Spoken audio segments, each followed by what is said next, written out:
सभी मित्रों को मेरा प्यार भरा नमस्कार। कैसे हैं आप लोग? उम्मीद करते हैं आप अच्छे होंगे। मैं अनु त्रिपाठी। दोस्तों, आप लोग अच्छी तरह जानते हैं कि अपने काम नहीं आते, पराए काम आते हैं। ये तो आपको भी पता होगा और ये कलयुग का सबसे बड़ा चलन है। आज जो मैंने पड़ताल की है, अगर आप इस चीज़ को सुनेंगे ना तो आपको भी बड़ा अंदर से कष्ट होगा, अगर जरा से भी हमारे हितैषी हैं तो, कि किस तरह हमारे ही अपने लोग खंजर भोंकने का कार्य कर रहे हैं। आपको बता दूं, वीडियो बनाने का उद्देश्य सिर्फ इतना है कि मन की बात लोगों तक पहुंचनी चाहिए, क्योंकि इतना वक्त नहीं है कि मैं बैठ करके किसी से बात कर सकूं। कई बार क्या होता है प्यारे मित्रों, हमारी एक आदत रही है कि मैं कितना भी काबिल बन जाऊं, मतलब अगर देखा जाए तो मैं ऊपर वाले की दुआ से ठीक हूं यार, अपने हिसाब से मेरा घर परिवार चल रहा है और मैं अपने आप में खुश हूं। वो खुशी किसी को देखी नहीं जा रही। जब मैं बचपन में अपनी स्थितियों से जूझ रहा था, जब इस ग्राम सभा में यानी गांव में हम लोगों को मूत के समान पानी पीने के लिए बोला जाता था, अगल बगल, इतना तो याद है ही हमको, किस तरह से जिल्लत भरी जिंदगी कट रही थी मैं जानता हूं। उस समय सारे हमारे रिश्तेदार अपने थे। यह लग रहा था कि इनसे मतलब ये तो हमारे बड़े खास। लेकिन मित्रों, एक बात हमेशा कहूंगा कि जब भी आप तरक्की करने लगते हैं और आप जरा सा आगे बढ़ने लगते हैं तो लोगों के अंदर एक ज्वलन भावना आ जाती है। वो ज्वलन भावना उन्हें इतना खोखला करती है, वो साम दंड जो भी अपनाना है वो अपना करके उसको गिराने का प्रयास करते हैं, ये सोचकर कि अगर इसको गिराएंगे नहीं तो हमारी गुलामी कौन करेगा। आप लोग जानते होंगे कि जो व्यक्ति गरीब होता है वो हमेशा पैसे वालों के आगे पीछे घूमता है। ज़्यादातर रिश्तेदारों की मनसा ये होती है कि ये व्यक्ति आगे ना बढ़े, ना वरना मेरी जी हजूरी कोई नहीं करेगा। इन सारी चीज़ों को मैंने अनुभव किया है बचपन में। इसके अलावा किन किन लोगों ने हमारे घर के साथ बर्बरता की है, वो हर एक चीज़ को हम नोट करके आज भी रखे हुए हैं।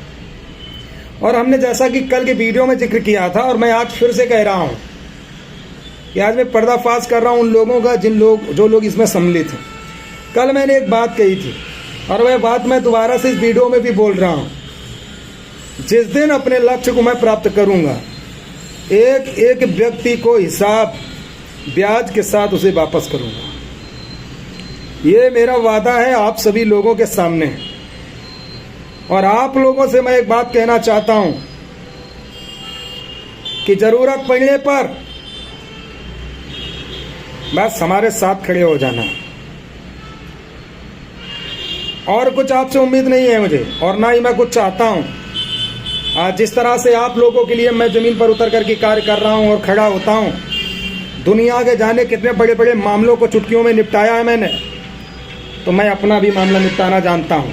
लेकिन बात यह है कि कम से कम अच्छाई और बुराई कहने वाला हमारे साथ खड़ा होना चाहिए, क्योंकि जो सच्चाई है वो कभी छुप नहीं सकती, वो सामने आएगी। मित्रों, मैंने जब इस पर पड़ताल की, हालांकि उन लोगों ने बहुत प्रयास किया कि उनका नाम ना आए, लेकिन शायद उन्हें अंदाजा नहीं है मैं भी एक पत्रकार हूं और मैं यहाँ लखनऊ में ऐसे ही माइक नहीं चला रहा हूं, ऐसे ही उत्तर प्रदेश में नहीं भाग भाग करके काम कर रहा हूं। कम से कम ये तो सोच लेते। लेकिन रिपोर्ट के अनुसार, पड़ताल के अनुसार 2 लोगों के नाम आए हमारे सामने। मैं नाम नहीं लूंगा, सिर्फ बताऊंगा। एक हमारे घर का व्यक्ति है और एक हमारा रिश्तेदार इसमें सम्मिलित है, जो हमारे नल वाले मामले में पूरा इनका रोल है, अहम रोल है। मैं उनको एक बात कहना चाहता हूं, अगर वीडियो हमारा देख रहे हैं तो बहुत सम्मान किया है, बहुत इज्जत की है। और गांव में आता हूं, एक आम इंसान की तरह रहता हूं, तो इतना भी बेवकूफ़ मत समझना। मेरा बाप आम इंसान है, वो आज भी पुरानी चीज़ों पर जीते हैं, हम नहीं।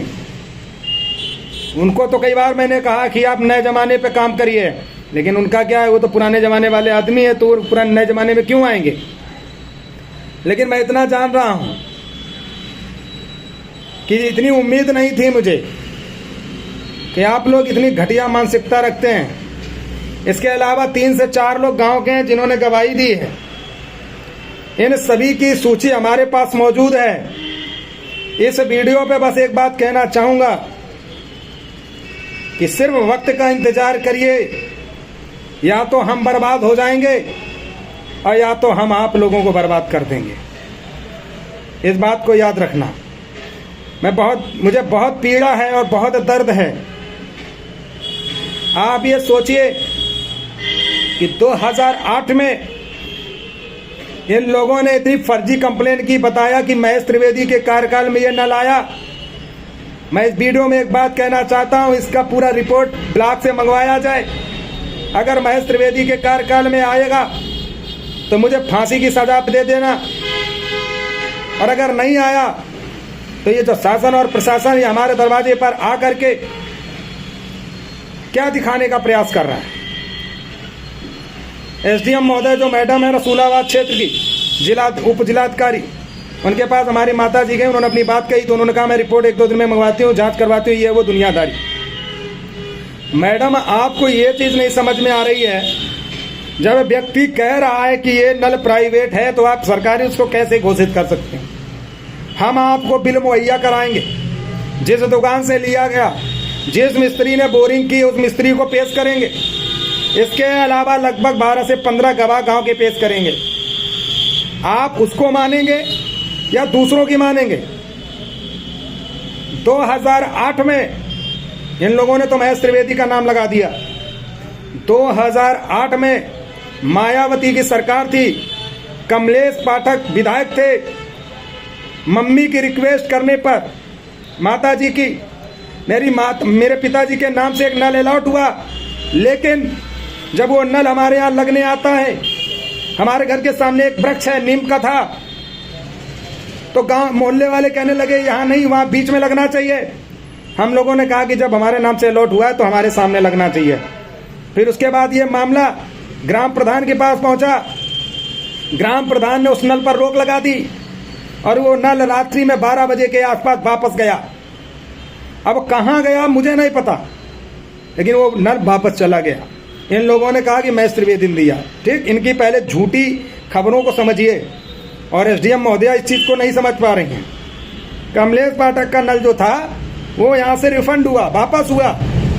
वो कहाँ गया, कोटे में वापस चला गया कि गांव में लगा, इसकी जांच पड़ताल का विषय है, इसमें हम कोई टिप्पणी नहीं करेंगे। 2009 में हमारे यहाँ प्राइवेट तौर पर 18,000 रुपए खर्चा करके नल लगाया गया। आज उस नल के पीछे ये ऐसे पीछे पड़ गए हैं हमारे लोग। 15 साली लोग क्या कर रहे थे, मुझे तो ये नहीं समझ में आ रहा है। एसडीएम महोदय, क्या ये आप नहीं पूछ पा रही हैं कि 15 साल आप लोग क्या कर रहे थे? घर के अंदर जो नल लगा है आप कैसे किसी को साबित कर देंगे? पहली बात तो हम तो घर पे थे नहीं, अगर घर पे होते तो जंजीर तो नहीं खोलने देता मैं, लेकिन माँ बाप ठहरे, खोल दी। आप जरा सोचिए कि ये लोग आ करके जंजीर खुलवाते हैं बिना जांच के, ये वो सब हो क्या रहा है? ये तो बेइज्जती कराना हो गया ना क्षेत्र में। लेकिन मैं तो झुकने वाला नहीं हूं और मैं हार मानने वाला नहीं हूं। मैं हमेशा जीतते आया हूं, हमेशा जीतूंगा। मुझे हरा तो नहीं पाओगे, इतना माई के लाल ने दूध नहीं पिया होगा, ये मान के आप चलिए। कट्टर दुश्मन से ज्यादा मैं तुम्हारा दुश्मन नहीं बनूंगा। जो मुझे समझना समझ, मुझे खाना होना मुझे खा लेना, लेकिन बात याद रखना कि यहां पर बस गए हो, इसका जवाब ब्याज और सूद के साथ वापस करूंगा। या तो खुद बर्बाद हो जाऊंगा या कर दूंगा बर्बाद, और कानून के दायरे से ही करूंगा। मैं माफिया नहीं हूं, गुंडा नहीं हूं। ये सरकार योगी जी की चल रही है, आपकी खुद की सरकार नहीं है। आप मतलब बीजेपी समर्थक हैं तो इसका मतलब ये नहीं है कि आप किसी के सर पे आप पेशाब करोगे। समझ रहे ना, हम यहाँ पर चूड़ी पहनकर नहीं बैठे हुए हैं, हमने भी बहुत कुछ किया, यही तो तुम लोग को देखा नहीं जा रहा। भाई कच्चे मकान से हम पक्के मकान पे आ गए, 2 मंजिला भगवान की दया से मकान बन गया, तो तुम लोग को देखा नहीं जा रहा। अरे नहीं देखा जा रहा तो यार चिल्लू भर पानी में डूब के मरो जाके। मैं तो कभी किसी से चला। उसी गांव में कई ऐसे अवैध कार्य होते हैं हालांकि देखो, मुझसे जो भी टकराएगा मैं उससे टकराने के लिए हमेशा तैयार हूँ। ये बात को मान लो, हम डरने वाले में से इंसान नहीं हैं। इस बात को हमेशा याद रखना। मैं गांव में आता हूँ, बहुत भोला बन के रहता हूँ, बहुत प्यार से रहता हूँ, बहुत सीधा रहता हूँ। मैं गांव के कभी भी मुद्दे इधर उधर नहीं करता, जबकि एक पत्रकार हूँ। उसके बावजूद भी क्यों नहीं करता कि चलो यार गांव का मामला है अपना, छोड़ो यार, गांव में क्या मतलब है ये सब बोल कर। लेकिन अगर ज़्यादा आदमी उंगली करेगा तो फिर हम भी मजबूर हो जाएंगे। और आप तमाम जितने भी हमारे ऑडियंस हैं, मैं उनको एक ही बात कहना चाहता हूँ, आप लोग तैयार रहिए। मैं जिस दिन भी आह्वान करूँगा, आप लोग एक बार हमारे क्षेत्र आइए। बस कानपुर देहात में भी एक बार तहलका मचाना ही होगा, क्योंकि बिना मचाए हुए लोग सुधरने वाले नहीं हैं। मैं कानून के दायरे में काम करता हूँ, क्योंकि मैं कानून का खुद रक्षक हूँ। भाई आज मैं बीसी विभाग के लिए काम कर रहा हूँ। बीसी विभाग एक प्रमुख अंग है प्रशासनिक का। तो ऐसा नहीं है कि हम लोग कानून तोड़ करके काम कर रहे हैं। कानून के साथ ही काम करेंगे और कानून के साथ ही हम इंसाफ पाएंगे। और अपने घर वालों को मैं बस एक ही बात कहता हूँ कि आप लोग फर्जी में हद पाते हो, परेशान होते हो। परेशान होने की ज़रूरत नहीं है, आप मस्त रहो। माता जी ने मुझसे कहा कि लल्ला बताइए ये हो रहा है हमारे साथ। हमने कहा परेशान क्यों, हम क्या मर गए हैं? हम भी तो अभी जिंदा बैठे हैं। हमारे होते हुए नाइंसाफ़ी नहीं होगी और किसी के साथ नहीं होगी। ये हर जगह भैया सिस्टम है। आपके यहाँ भी आपके रिश्तेदार दुश्मन होंगे, आपके अपने लोग दुश्मन होंगे, पराए लोग आपको गले लगाते हैं। और जब आपका वक्त बड़े लेवल पर बदल जाएगा ना, तब यही रिश्तेदार आकर के खड़े हो जाते हैं फ़ोटो खिंचवाने के लिए कि हम तो बहुत बड़े इनके सगे हैं। तो ये सब चीज़ें होती रहती है, दुनिया है। लेकिन मुझे इससे कोई फ़र्क नहीं पड़ता। लेकिन मित्रों, ज़रा सोचिए कि अंदर से इतना कष्ट हुआ कि बताइए, अपने लोग खंजर भोग रहे हैं यार, दूसरों को तो छोड़ ही दीजिए। ये कहाँ का इंसाफ है? भाई आप जांच कराओ, जो मना है वो कराओ। भाई हमारे पास भी तो प्रूफ है, हमारे पास भी प्रूफ है। भाई बिल है हमारे पास में, जिसने बोरिंग की थी वो भी है प्रूफ। प्रधान के द्वारा रोका गया था वो भी आप पता कर सकते हो, जांच करवा लो, क्या दिक्कत है? हमें कोई आपत्ति नहीं है। ट्यूबवेल गया कहाँ था, क्या था, किसने लगाया, कौन आया, पता कर लो। लेकिन उसके बावजूद भी अगर किसी भी तरह से हिला वाली कोई भी अधिकारी करते हैं, देखिए मैं गलत हूं तो मुझे फांसी पे चढ़ा दीजिए, सीधी बात। और मैं अगर गलत नहीं हूं तो इस बात को याद रखिएगा, ये लास्ट वीडियो में बोल दे रहा हूं, इसको मानो और या ना मानो। अगर किसी भी तरह से हमारे परिवार के ऊपर या हमारे प्रति नाइंसाफ़ी अगर होगी तो इस बात को ध्यान दीजिएगा कि पहले से ही मैं बोल दे रहा हूं तो अच्छी बात नहीं होगी। मेरा अपना अधिकार मैं छीन कर लेने की क्षमता रखता हूं, इस बात को मान लो।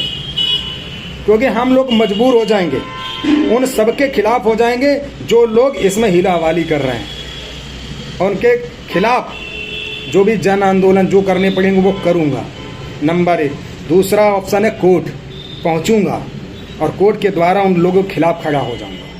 अगर हमारे साथ नाइंसाफ़ी हुई तो इंसाफ चाहिए मुझे। भाई जिसको मूत पिलाया गया हो उसके दिल पे क्या बीतेगी यार, उसके बारे में तो कोई कुछ नहीं बोलता। ये सब चीज़ें हैं भाई। मैं बता दो रहा हूँ कि ज़रा आप सोचिए कि जब हम जैसे लोगों को मूत का आह्वान करके बोला जाता है कि मूत पी लो, तो हमारे बेचारे दलित भाइयों के साथ क्या होता होगा।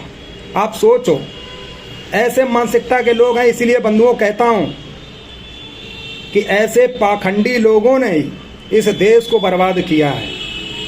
हकीकत बता रहा हूँ, ऐसे पाखंडियों ने। और ऐसे पाखंडियों से आप सबको सावधान रहना ही होगा। नहीं रहोगे तो बहुत बड़ा नुकसान होगा। इसीलिए कहता हूँ कि हर ब्राह्मण, हर क्षत्रिय एक जैसा नहीं होता। अच्छे भी होते, लेकिन कुछ ऐसे लोग होते हैं जो पूरा माहौल ख़राब कर देते हैं। ठीक है बंधु, मिलते हैं नेक्स्ट वीडियो में। भाई पीड़ा और दर्द हमारा समझना, तो वीडियो को दबा के शेयर कर देना। आपके शेयर करने से ये होगा कि माननीय अधिकारियों के घर तक पहुँचेगा और इसका पर्दाफाश होगा। और इस मामले पर शांत नहीं बैठेंगे। ज़रूरत पड़ेगी तो माननीय योगी जी के यहाँ जाकर के एप्लीकेशन लगाएंगे। मैं पतला पेशाब नहीं करता हूँ, लेकिन जीत मुझे जाना है, इसमें कोई शक नहीं। चाहे जितने सामदन प्रॉब्लम आप सोच रहे होगे ना कि हमारे पावर में सांसद है फलाने, अरे यार कोई भी नेता हो, इसका मतलब थोड़ा ना कि किसी के साथ आप जुल्म करवा दोगे यार। हम लोगों ने चूड़ी पहनी है क्या कि हमारा कोई अधिकार ही नहीं है? ठीक है बंधु, जय हिंद, जय भारत।